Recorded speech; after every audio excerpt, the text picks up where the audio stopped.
Hi guys, my name is Henry from GI Technologies. Currently we are inside Agona Swedru.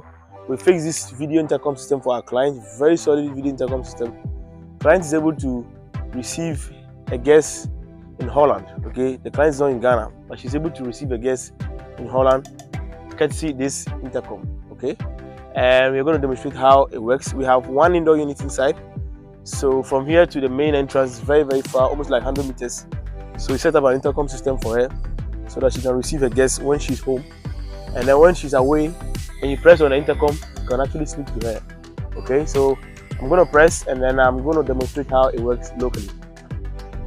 Calling now. Please wait a moment. Calling now, please wait a moment. So let's go.